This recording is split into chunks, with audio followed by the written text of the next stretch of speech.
अध्यक्ष महोदय, इस विधेयक को लाते हुए मुझे व्यक्तिगत तौर पर भी एक सुखद अनुभव हो रहा है और ये एक सुखद संयोग भी है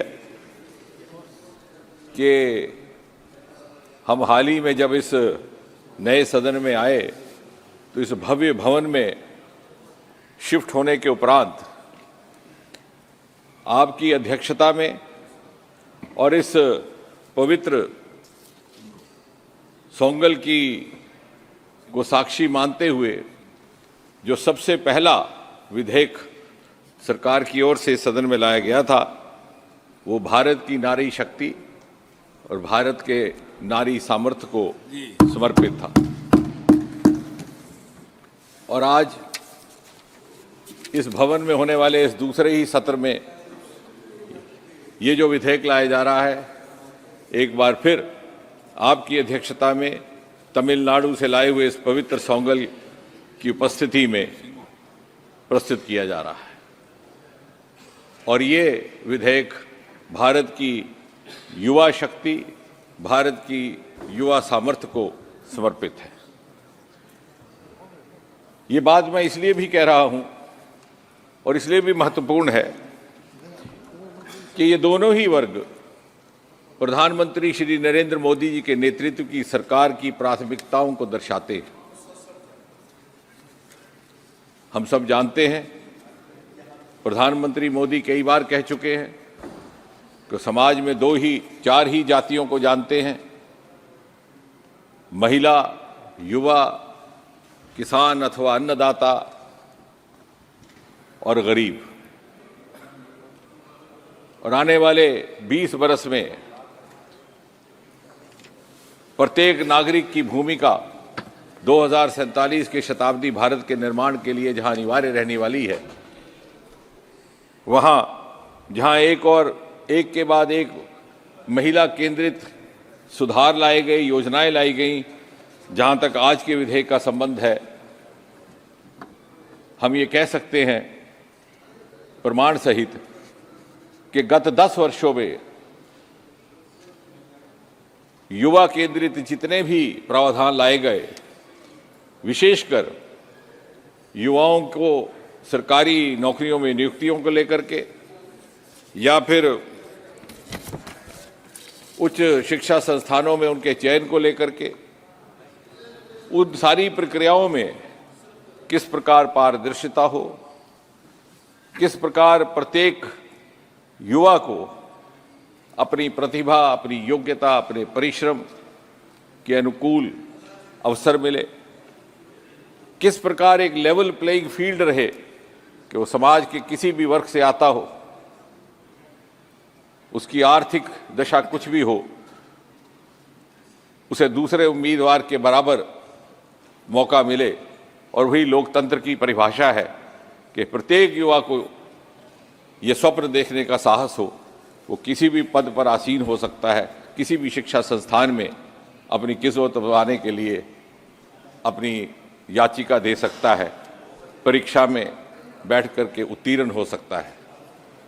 और इस तरह से आपको स्मरण होगा, सन 2014 में 26 मई के दिन प्रधानमंत्री के रूप में मोदी जी ने शपथ ग्रहण की थी और उसके 2 और 3 महीने के भीतर ही सितंबर या अक्टूबर के महीने में एक बहुत बड़ा निर्णय लेते हुए अंग्रेजों के समय से चले आ रहे एक नियम को समाप्त कर दिएगा, which we can say was a legacy, a dubious legacy of the British empire.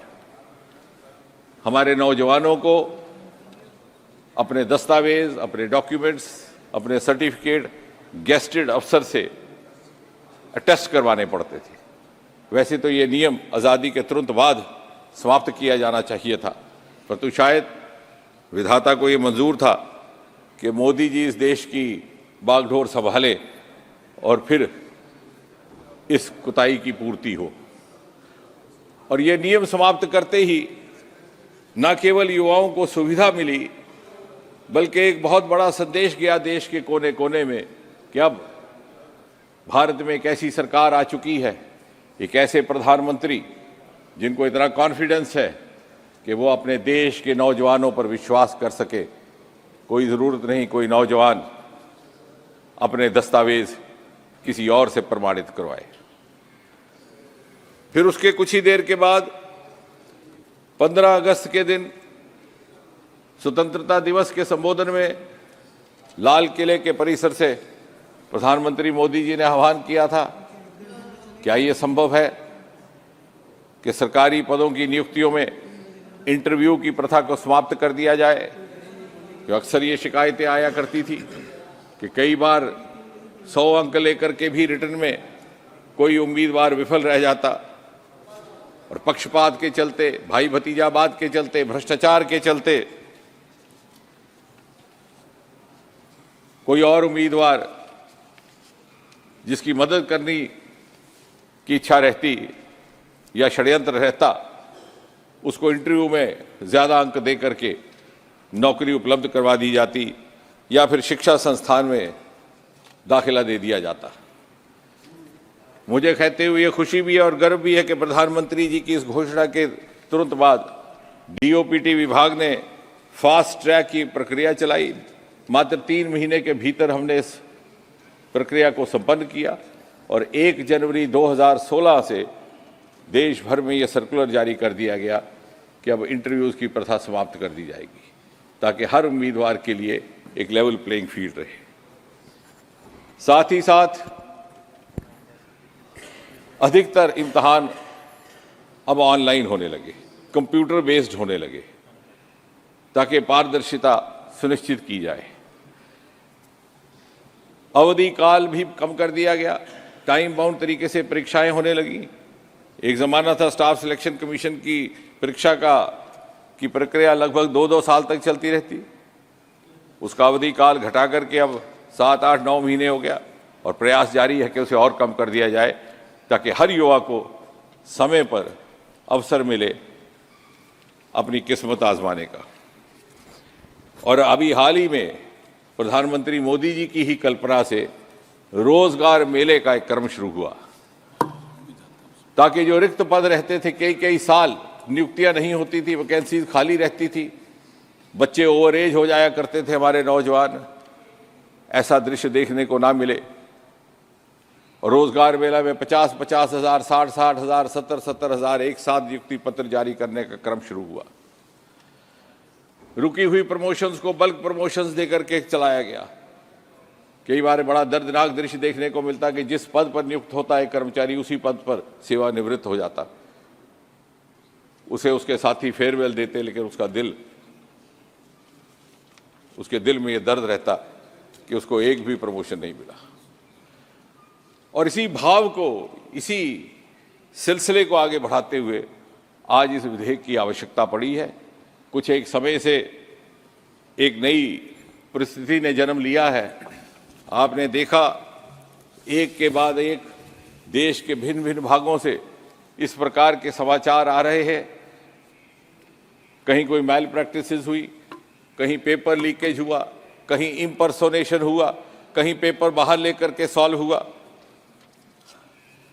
अगर उदाहरण देने लगेंगे तो अनेक है, पर प्रमुखता से पश्चिम बंगाल में नवंबर 2022 में डिप्लोमा एलिमेंट्री एजुकेशन का पेपर लीक होता है।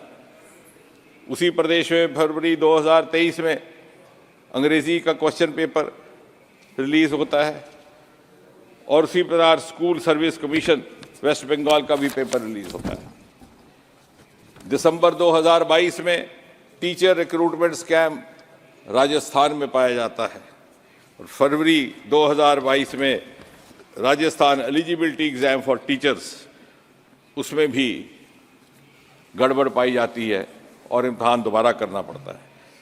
मई 2022 में Rajasthan police constable recruitment exam, उसका घोटाला होता है और 2018 से लेकर के अब तक राजस्थान में इस प्रकार के 12 घोटाले हुए चयन परीक्षाओं के लेकर के। इसी प्रकार जम्मू कश्मीर में भी सब इंस्पेक्टर रिक्रूटमेंट स्कैम मार्च 2022 में पाया गया और staff selection commission combined graduate exam 2017। इसके उदाहरण अनेकों हैं, इसके अतिरिक्त भी हैं। मगर उस विस्तार में अभी ना जाते हुए मैं ये कहूंगा कि इसका परिणाम किसको भुगतना पड़ता है।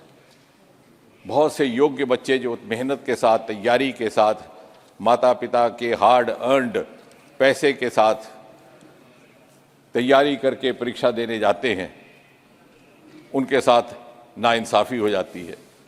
और ये चंद एक लोग जिन्होंने अपना ये धंधा और पेशा बनाया है, ये उन बच्चों की किस्मत से खिलवाड़ करते हैं, उनके भविष्य से खिलवाड़ करते हैं, और कभी कभी यही उन बच्चों के लिए, उनके माता पिता के लिए एक भारी तनाव का कारण भी बन जाता है। अभी 4 ही दिन पहले आपने समाचार पत्रों में पढ़ा, कोटा की एक बच्ची ने आत्महत्या कर ली और अपने सुसाइड नोट में क्या लिख करके जाती है वो बेटी? वो लिखती है, मम्मा पापा please forgive me, I can't do it, I am the worst daughter. इस सुसाइड नोट को पढ़ करके सारा हिंदुस्तान रो पड़ा। और इसलिए आपके माध्यम से मैं हाउस में अपील करूंगा, क्या हम नहीं चाहते कि हमारे बच्चों को, आपके बच्चों को, आपके बच्चों को, आपके बच्चों को, आपके बच्चों को इस तरह की परिस्थिति से बचाया जाए? मुझे नहीं लगता किसी को भी इससे इनकार होगा। और इसीलिए इसी भाव के साथ ये विधेयक लाया जा रहा है, जहां पर के ऑर्गेनाइज्ड क्राइम करने वाले ये दुष्ट लोग, ये जो गुनाह का पाप करते हैं, और हमारी भावी युवा पीढ़ी जिसकी ऊर्जा और जिसकी सामर्थ्य सन 2047 के भारत के लिए अनिवार्य है, उसके साथ खिलवाड़ करते हैं, उनके लिए सजा की कोई ना कोई प्रावधान हो, जो अभी तक हमारे कानून में नहीं थी। उसी को लेकर के ये विधेयक लाया गया है। मुझे विश्वास है इसमें कोई विवाद का विषय नहीं है। हम सब मिल करके न केवल इस विधेयक को पास करेंगे, बस को पास करते ही, कानून बनते ही देश भर में ये संदेश जाएगा कि दल कोई भी हो, विचारधारा कोई भी हो, बच्चे साझा होते हैं, देश के बच्चे साझा हैं, क्योंकि ये सब बच्चे हमारे भविष्य के जानशीन हैं, हमारे भविष्य की विरासत है, और उसके लिए ये विधेयक लाया जा रहा है। अध्यक्ष जी, सबसे पहले तो मुझे आभार प्रकट करना है। ऐसी अपेक्षा ना थी कि इस विषय पर इतनी विस्तृत चर्चा होगी और इतने सारे माननीय हमारे सदस्य इसमें बोलने की इच्छा प्रकट करेंगे। इससे ये सिद्ध होता है कि ये विषय सबके हृदय के नज़दीक है, और कुल मिलाकर के सिद्धांतिक तौर पर किसी ने इसका विरोध भी नहीं किया। I will like to officially acknowledge Shri Suresh from Congress, Dr. Satpal Singh, BJP, Dr. D.M. Kartir Anand from DMK, Chinta Anuradha ji, YSR, Rahul Ramesh Shivale ji, Shiv Sena, Achyutanand Samant ji, BJD, Maluk Nagar Sahab from BSP, Maharaj Sumedanand Saraswati ji, Bharatiya Janata Party, Imtiaz Sahab, Dr. DNV Santi Kumar, Dr. T.T. Chidambaram, Mrs. Sangeeta Azad, Shri Sanjay Seth और अभी अधीर रंजन जी। बोले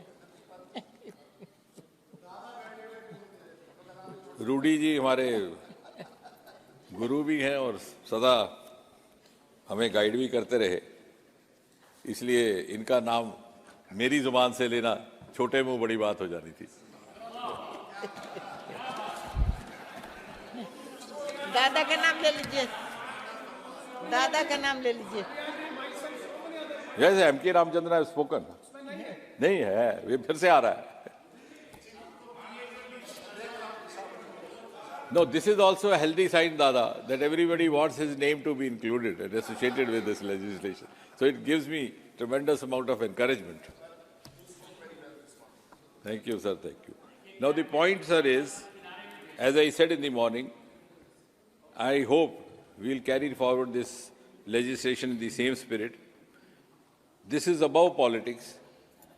And I think this is a concern which deals with the daughters and sons of this country and which all of us share. अब कुछ एक शंकाएं हैं क्योंकि अभी हमने इस बिल को शायद उतना विस्तृत तौर पर पढ़ने का अवसर भी नहीं रहा और चर्चा भी नहीं रही। सबसे पहले तो जो बात माननीय सुरेश जी ने उठाई थी उसके बाद फिर भी कुछ एक हमारे मित्रों ने उठाई।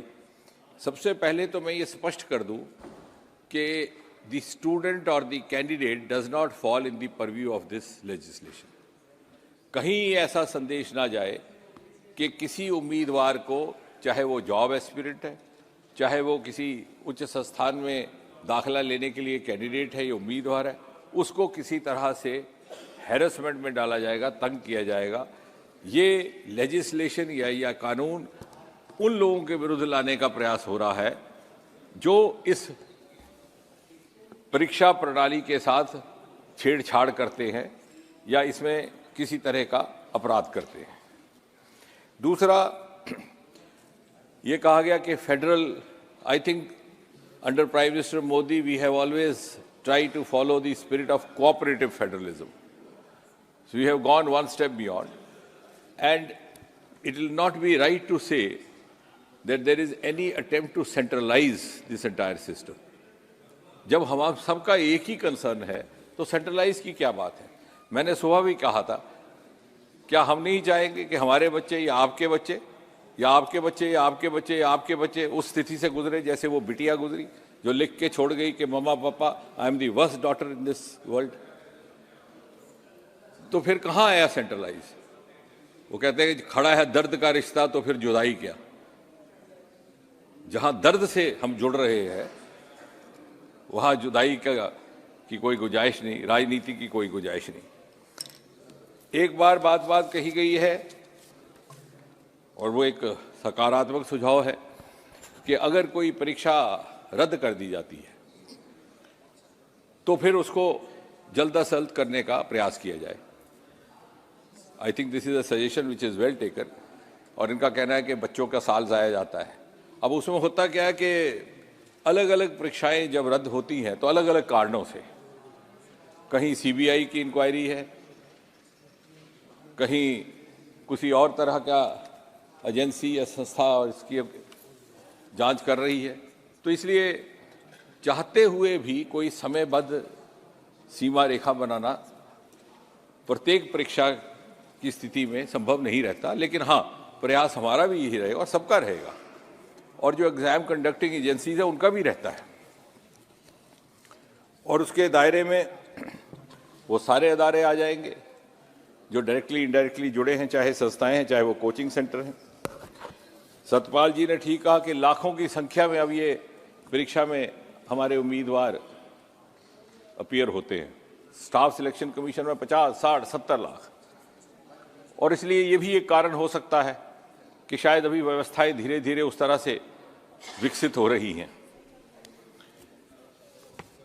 एक बड़ी महत्वपूर्ण बात which I will seek the permission of the honourable speaker to clarify, doctor DM कार्टिर आनंद साहब ने बड़ा एक सरकार पर आरोप लगाया कि ये भाषा के कारण कहीं भेदभाव हो रहा है। No, I said in the beginning, I don't want to give even the slightest political tinge to this debate, but on the basis of facts, may I make a small submission that this is for the first time, this government, NDA government under Prime Minister Modi, which has started conducting staff selection examination in 13 regional languages, including Tamil. This did not happen during the UPA rule of which DMK was the partner. So may I humbly remind him, what they had left undone has been accomplished by this government. If they could not do it at that time, whatever may be their reasons, we have done it. Similarly, as far as the UPSC is concerned, we have again 13 scheduled languages conducting this exam. We hope to gradually include all the 22. The staff selection examination is being conducted in all the regional languages, including Tamil and also the other South Indian languages.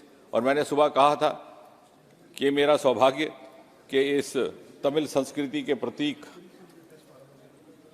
Solang के उपस्थिति में इनको साक्षी जान करके हम ये युवा शक्ति को समर्पित ये विधेयक ला रहे हैं। So with all the due respect to all the cultures, all the regions of this country, we have introduced 13 regional languages, this government only, for all the different kinds of exams, including MTS, non-technical, constable in paramilitary forces, and combined higher secondary level. Higher secondary के बाद जिन जिन पदों के लिए उम्मीदवार qualified होता है eligibility, उस तक भी हमने रीजनल लैंग्वेजेस में इम्तहान करने शुरू कर दिए। उसके उपरांत उन्होंने ये कहा कि तमिलनाडु में वहाँ की सरकार टीचिंग मटेरियल और प्रेपरेटरी मटेरियल उपलब्ध करवा रही है। ऐसा नहीं है, ये व्यवस्थाएं केंद्र सरकार में भी है और हम हमेशा प्रोत्साहित करते हैं कि राज्य सरकारें भी उसका लाभ लें। Indian Institute of Public Administration उदाहरण के तौर पर, one of the oldest government institutions set up early 1950s, doctor Rajendra Prasad ji ने उसकी शिलान्यास किया था, प्रथम राष्ट्रपति। वो उसका यही दायित्व है, यही मैंडेट है और समय समय पर प्रदेशों के अधिकारियों और वहाँ के दूसरे एस्पिरेंट्स के लिए इस तरह के कार्यक्रम भी किए जाते हैं। अब इसके अतिरिक्त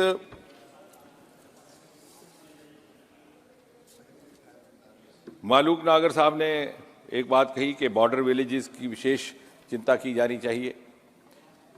शायद उनके ध्यान में होगा कि मोदी जी ने ही इन सीमावर्ती गांव के नाम को आखिरी गांव से बदल करके पहला गांव किया। यानी सुविधा, सुरक्षा और सम्मान, जितनी भी योजनाएं हैं मोदी जी की, चाहे वो उज्ज्वला है, चाहे वो शौचालय का है, वो सुविधा के साथ साथ सम्मान देती, which raises the esteem of the common Indian। और उन्होंने कहा कि जो वर्किंग एम्प्लॉइज हैं, जो कर्मचारी हैं, उनका भी समय समय पर किस प्रकार से जायजा लिया जाता है। हमारे पास पहले ही उसके लिए व्यवस्था मौजूद है और अब उसको भी तरह तरह से टेक्नोलॉजी के माध्यम से और सुदृढ़ करने का काम किया गया है। इसी प्रकार सारंगी साहब ने बहुत अच्छी बात कही कि ideally this situation should not have arisen. हमारे संस्कार इतने मजबूत हों, हमारी विरासत से लिए गए हमारे मूल्य इतने मजबूत हों, हमारी इंटेग्रिटी इतनी मजबूत हो, तो शायद इस तरह के विधेयक की आवश्यकता नहीं होगी, शायद फिर इस तरह के कानून की जरूरत भी ना हो। लेकिन साथ ही साथ उन्होंने भी ठीक कहा कि जब तक वो स्थिति नहीं आती, if we actually rise to that is the ideal level which Mahatma Gandhi once said, what is the meaning of non-violence? Non-violence is not the virtue of the meek or the weak। मेरे हाथ में कोई हथियार नहीं, मैं दुर्बल हूं, डरता हूं मुकाबला करने से और कहता हूं कि साहब मैं हिंसा का पुजारी हूं, मेरे ऊपर हमला ना करिए, तो वो मेरी कायरता है, वो हिंसा नहीं। ये गांधी जी ने भी कहा, ये गौतम बुद्ध ने भी। But till we rise to that level, और जिस दिन हम उस स्तर पर पहुंच जाएंगे, फिर ना हमें एंटी करप्शन की आवश्यकता होगी, ना विजिलेंस एजेंसी की बात होगी। लेकिन तब तक, क्योंकि ये संसार है, इसे कुरीतियों से बचाना भी हमारा दायित्व है। और जैसे वो इकबाल का एक शेर है कि लाजिम है दिल के पास रहे पासबान अक्ल, लेकिन कभी कभी उसे तन्हा भी छोड़ दो। Ideally heart should always be guided by the brain, but does not happen always. और इसलिए इन कुरीतियों पर किस तरह से अंकुश लगाया जाए। इसी प्रकार कल्याण बनर्जी का ये की चिंता थी कि इम्प्लीमेंटेशन ऑफ लॉ कैसे हो। एंड दादा, sure, I agree with you, all of us agree, implementation is equally important. If we have not been able to accomplish it to the expected levels, to the desired levels, all of us, the entire society is responsible for it. यही सरकार थी, यही विभाग था DOPT का। सन 2018 में मेरे ही माध्यम से यहाँ एक विधेयक लाया गया था। 1988 का एंटी करप्शन कानून हमने संशोधित किया और हमने रिश्वत लेने वाले के साथ साथ रिश्वत देने वाले को भी उसके दायरे में लाया। So the bribe taker alone was not made culpable, the bribe giver also. कहने का तात्पर्य ये कि जितनी भी यहाँ पर रचनाएं हो रही हैं इन सारे नियमों की, विधायकों की, मोदी जी के नेतृत्व में निहायत ही संवेदनशीलता के साथ हो रही हैं। इसी तरह से जस्टिस मासूदी साहब का कहना ठीक है कि justice playing field is what is required and actually we are aiming at that. In the beginning of my opening remarks I mentioned we brought in the rule to abolish interview. Interview abolish करना इतना आसान नहीं रहता, और सबसे ज्यादा तो दिक्कत राजनीतिज्ञों को आती है। अगर नहीं आती होती तो 65 साल पहले ही खत्म कर दिया जाता, क्योंकि फिर आप किसी की मदद नहीं कर सकते, चाहे वो आपका कार्यकर्ता, आपका प्रिय। लेकिन ये घोर पाप ना हो। मोदी जी ने ये कहा, ये सिखाया कि जहां जिस चीज की कमी रह गई है उसकी पूर्ति करनी है, फिर उसके बाद जनता के विवेक पर छोड़ दी। अब एम के प्रेमचंद जी ने ये कहा कि there is a misinterpretation in the proviso which is not required, that those who are not found guilty among the officials would be spared. I agree with you. आपका कहना था कि वो तो स्वाभाविक है. If he is not guilty, why do you mention it in the bill? I agree with you. Academically you are right. But ये mention इसीलिए किया गया कि कहीं दूर दूर से गलती से भी ये धारणा ना जाए कि ये विधेयक किसी को अनावश्यक परेशान करने के लिए लाया गया है। विद्यार्थी उम्मीदवार को तो कदापि नहीं, कतई नहीं, लेकिन किसी अधिकारी को भी नहीं, यदि वो गुड फेथ में काम कर रहा है। सुप्रिया जी ने एक अच्छी बात कही कि पारदर्शिता भी होनी चाहिए। वो एक this is a continuous process, we have been striving for it right from the day the abolition of interview was done, the abolition of attestation was done, and उन्होंने 12वीं फेल उस सिनेमा का उदाहरण भी दिया और उस जमी जमाई व्यवस्था का। Incidentally you will be amused to know that जब आप क्रेडेंशियल्स देखते हैं 12वीं फेल के पिक्चर के, उसमें एक्नॉलेजमेंट्स में एक नाम डॉक्टर जितेंद्र सिंह का है। क्योंकि विदु जी हमारे मित्र हैं तो मैंने भी थोड़ा सा उनके साथ सहयोग किया था। मैंने कहा ज्यादा उसमें तफसील ना दीजिएगा, I don't know how it will be taken, but nevertheless it's an award winning movie. और वो जमी जमाई व्यवस्था जिसकी आप बात कर रही हैं, उसी के ऊपर प्रहार करने के लिए इस तरह का विधेयक लाया गया है। And is a collective responsibility of all of अस। जैसे कहते हैं शास्त्रों में संस्कार बदलने में 2 पीढ़ियां लगती है, 3 पीढ़ियां लगती है, तो 3 पीढ़ियों के बाद उसके परिणाम मिलते हैं। But we have at least made a beginning. The rationale of this legislation, as you rightly said, and I think that gives me an opportunity to clarify before all the other friends, कि जब इस तरह का हमारे पास criminal law भी है तो क्या जरूरत थी, उसका ये है कि this is a specific legislation because in the existing भारतीय न्याय संहिता offenses like this are not specifically mentioned, and therefore we have identified and tried to define the unfair means in the conduct of examinations to the best of our ability. So we have tried to target that particular part, and of course, as you rightly hinted, if the magnitude of the crime goes beyond an extent, obviously it will fall in the domain of the Bharatiya Nyaya Sanhita or the erstwhile IPC. Imtiaz साहब बड़े गुस्से में बोल रहे थे,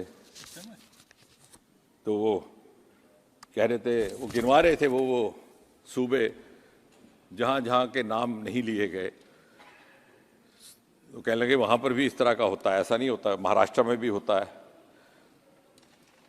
तो मुझे थोड़ी देर के लिए मैं चौंक गया कि उनको गुस्सा क्यों आया। वो फिल्म आनंद में आनंद कहता है डॉक्टर भास्कर को कि बाबू मोशाय मैं समझ गया तुम्हें गुस्सा क्यों आया, तुम्हें मुझ पर नहीं अपने आप पर आया। मैंने तो शुरू में ही कहा कि सभी प्रदेशों में हो रहा है।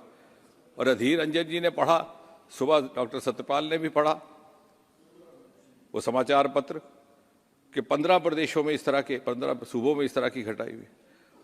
और अगर आपको याद होगा तो शुरू में आरंभ में इन माई इंट्रोडक्टरी रिमार्क्स जिन प्रदेशों के मैंने नाम गिनवाए, आखिर में एक नाम जम्मू कश्मीर का भी था, just to make it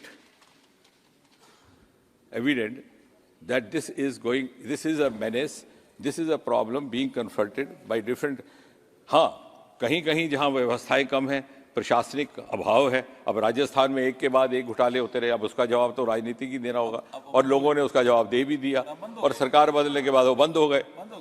3 exam हो गए, तीनों एग्जाम में कोई पेपर लीक नहीं हुआ। राजस्थान में तो चुनाव का मुद्दा ही ये बना। अब उसमें क्या कहा जाए, जहां जहां प्रशासनिक अभाव रहेगा वहां इस तरह रहेगा। सुप्रिया जी ने एक और बात कही कि टेक्नोलॉजी का उपयोग होना चाहिए और होना अनिवार्य भी है, और बहुत सारे ऐसे घोटाले ये जो हुए हैं टेक्नोलॉजी ड्रिवन हुए। आजकल एआई का भी इस्तेमाल हो रहा है, and that is why which is not a part of the legislation, that is why I didn't speak about it. लेकिन जब हमारे रूल्स बनते हैं तो हमारे मन में ये भी कल्पना है कि हम एक ऐसी टोली, ऐसी कमेटी गठित करेंगे विशेषज्ञों की, जो समय समय पर इसका सर्वेलेंस भी करे, जो समय समय पर इसको अपडेट भी करे, हमें भी समझाए, जो समय समय पर यूनिफॉर्मिटी भी लाए। क्योंकि जब संख्या बढ़ गई उम्मीदवारों की, वेंडर्स की संख्या की कमी है, उसको भी आने वाले समय बढ़ाना पड़ेगा। जब वो सब इलेक्टिंग करते हैं तो उससे भी कुछ लूप होल्स रह जाते हैं। उसके लिए हम विशेषज्ञों को भी इसमें इन्वॉल्व करेंगे। डायरेक्टर्स और ऑफिशियल फंक्शनरीज का जहाँ तक प्रश्न है, उसके लिए भी ये रखा गया है कि जहाँ ये साबित होगा क्योंकि किसी अधिकारी ने मिली भगत करके किसी माफिया की मदद की हो, तो आप मेरे से सहमत होंगे उसको तो बख्शा नहीं जा सकता। और ये कहा गया अधीर रंजन जी ने कि आपने सजा दे दी लेकिन समाधान नहीं दिया। अधीर जी, though I am not a law-knowing person, to my primitive or limited knowledge, punishment itself is a deterrent for prevention. This is the first step towards prevention. And then, as we move on from this experience, we will collectively apply our minds and go in for further also. But if we don't take even this first step, we will not be preventing anything at all. Baki, no, both. No. That is what I am saying. Punishment of a culprit is also a means of deterring the crime to happen again, which also is a preventive measure. A. B. If you take prevention in the larger scale, preventing the technological lapses happening, or prevention at the level of the means used, I said we will, in the times to come, envisage including experts to offer their inputs for that. But at least let us take this first step. और इसमें जो हमने legislation पर जो propose की है, उसमें आपने तो पढ़ ही लिया कि 3 साल से 5 साल अप टू 10 लाख, बट उसमें सर्विस प्रोवाइडर का अलग से जिक्र आया है, और सर्विस प्रोवाइडर के डायरेक्टर, क्योंकि बहुत से सदस्यों ने ये चिंता व्यक्त की कि इस तरह से बहुत सी संस्थाएं खुल गई हैं, ये भी एक पेशा बन गया, इम्तिहान करवाना और फिर इम्तिहान में पास करवाने की भी फीस पहले से ले लेनी। So how do we handle that? So we have tried to classify the institution which is found involved in conducting such exams, and in case of public servants, of course, if it is happening by default or in good faith, the person will not be culpable, but in case it is, then of course. And beyond that, we would also go into the domain of भारतीय न्याय संहिता। अब इससे अधिक और कुछ कहने की आवश्यकता नहीं, लेकिन मैं बात समाप्त करने से पहले ये कहूँगा कि ये बड़ी संवेदनशील सरकार है, और जो भी ये नियम बनाया गया है बड़ी संवेदनशीलता के साथ बनाया गया है, और एक ऐसे समय में जब हम पूरी तरह से युवाओं को अपना सामर्थ्य, अपनी सेवाएं पूरी ऊर्जा, पूरी क्षमता से समर्पित करने के लिए आग्रह भी कर रहे हैं. And we have a huge stake in the youth of this country, who comprise more than 70% of population below the age of 40. And therefore, we cannot allow the meritorious to be sacrificed at the altar of such organized crimes or such self-centered elements in the society. इसी सरकार ने एक ecosystem जो बनाया है, उसका लाभ भी, सदुपयोग भी तभी हो पाएगा यदि हम युवाओं के लिए इस प्रकार का संरक्षण देंगे. हमने national education policy 2020 lie, which gives you the liberty of entry exit, ताकि आप you don't become prisoner of your aspiration. कि आपने डॉक्टर बनने के लिए 12वीं जमात में कर लिया मेडिकल, डॉक्टर नहीं बन पाए, फिर क्या करें? बीएससी करेंगे, वो भी उसी सब्जेक्ट में. फिर उसके बाद सिविल सर्विसेज, वो भी नहीं किया तो फिर क्या करेंगे? फिर आप एमएससी करेंगे, फिर भी वही सब्जेक्ट. फिर भी कुछ नहीं बने, कहीं अध्यापक प्रोफेसर नहीं बने तो क्या करेंगे? PhD. Here you can change your subjects, you can juggle your subjects, you can combine economics with biology. और जैसे जैसे आपका एप्टीट्यूड ग्रो होता है, आपको अपने अंदर एहसास होता है कि no I am meant for this. Bombay हर व्यक्ति एक्टर बनने जाता है, हीरो बनने जाता है, बाद में वहाँ पहुँच के लगता है कि नहीं, हीरो बनना मेरे बस की बात नहीं, मैं स्क्रिप्ट राइटर बनूंगा. इसलिए उस इकोसिस्टम को इस्तेमाल करने के लिए भी इस तरह का. और इस सरकार ने मोदी जी के नेतृत्व में युवाओं के उस वर्गों की चिंता की है जिनकी अभी तक किसी सरकार ने की. प्रधानमंत्री स्वनिधि योजना, कभी किसी ने रेडी वाले की चिंता की? आते जाते दूसरी नजर भी न देखते थे. ज्यादा पुलिस वाला आगे ठोकर मार के उसको आगे पीछे कर देता. बिल पे आओ. और प्रधानमंत्री विश्वकर्मा योजना, वो लोग जो अपनी जीविका भी कमाते हैं और भारत की संस्कृति सभ्यता को भी जिंदा रखते हैं. चले पास करें. National research foundation. और इसीलिए अपनी बात समाप्त करने से पहले मैं दादा, you don't understand. Data leak हो रहा भी तो इसी का कारण है. इसी data leak is a means of manipulation, that is a malpractice. जब आप है उसमें, अरे आप समझे नहीं, that is not in the purview of this bill. Bill आपका मैल प्रैक्टिस इन एग्जामिनेशन का है.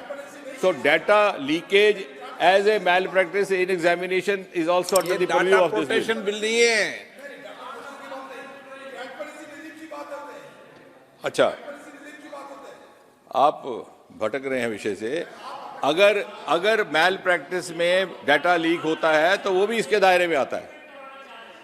अब बात समाप्त करने से पहले अध्यक्ष महोदय, मैंने जहां से बात प्रारंभ की थी वहीं से अपनी ओर से, और मुझे विश्वास है इसमें दादा अधीर को भी कोई आपत्ति नहीं होगी, एक अपील करके सभी सदस्यों से, सभी भारतवासियों से, कि हम अपने बच्चों के भविष्य के लिए, उनके भविष्य को किसी से हाथों में उसको छेड़छाड़ ना होने दें, उनको उस तनाव की परिस्थिति में ना पड़ने दें जो इन आत्महत्याओं में परिवर्तित होते हैं. और मैं अपील करता हूं माता पिता से भी, बच्चों से भी, कि वो इस बदलते हुए नए युग में मोदी जी के विकसित भारत के निर्माण में अपनी भूमिका, अपना योगदान निभाने के लिए अपने आप को समर्थ बनाएं. बहुत बहुत धन्यवाद अध्यक्ष.